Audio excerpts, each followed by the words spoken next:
nationally coming and internationally to us. The Global Terror Index 2023 has just been published. It is published every single year by an organization known as Vision for Humanity. We'll bring you more context about it, but today our story is focusing on Pakistan, that stands at 6th position. Our neighboring nation recorded the second largest increase in terrorism-related deaths worldwide in 2022, with the toll rising significantly to 643, and that is a 120% rise from the data presented previously. My colleague Anand is with us right now to join us and bring us more context. Anand, I believe that when one takes a look at that data, it says that the Balochistan Liberation Army was responsible for a third of those deaths, possibly making it the fastest growing terrorist group in the world. Could you bring us more context? Well, there are different ways of looking at it. Is the Balochistan Liberation Army a terrorist outfit from Pakistan's point of view? Yes. From the Baloch point of view, it is Pakistan which is the occupier and which has been forcibly occupying its territory since February 1948.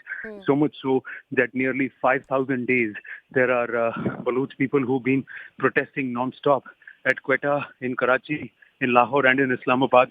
But it's not been heard. In fact, they have right there, even as the Human Rights Council meeting happens in Geneva, the Baloch are actually protesting right there outside saying, listen to us, hear our plea.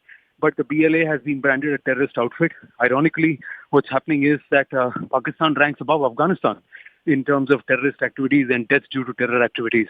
The TTP features significantly in the kind of activities that have been perpetrated. The BLA is also involved. The ISKP is involved. A lot of these outfits were actually propped up by the Pakistan military establishment itself, which is now coming back to bite it. But more importantly is the FATF watching, because increasingly the former Prime Minister of Pakistan is on record saying that there are a huge number of Hawala transactions which are happening via Hundi. Terror outfits are siphoning money. Netas, military people are also siphoning money. So this entire aspect of laundering of money for activities of terror is back out again. The latest report itself shows that deaths due to terror activities are on the rise.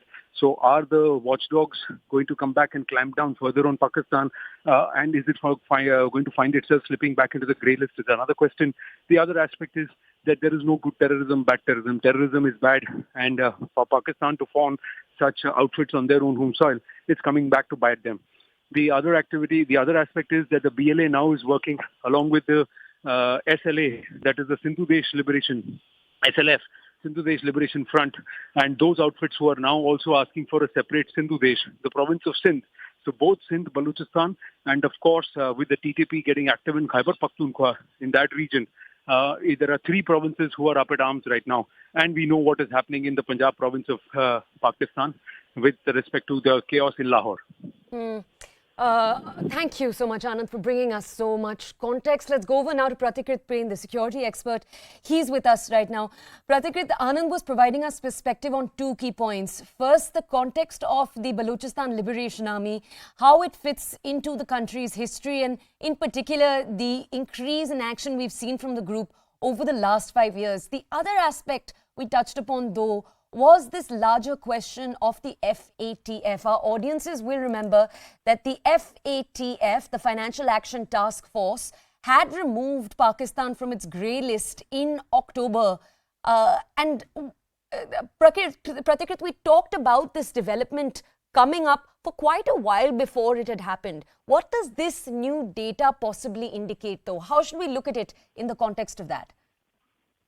Well, I think, it's an irony that this data might be used by Pakistan and some of the sympathizers of Pakistan to project Pakistan as a victim of terrorism rather than a perpetrator of terrorism. And that's where the problem lies. And secondly, the FATF question, that's a very interesting proposition, because FATF all along knew that nothing on ground in Pakistan has changed, be it the state-sponsored non-state actors flourishing, be it other actors who had in the past been funded, incubated by the deep state of Pakistan, now turning against the deep state of Pakistan.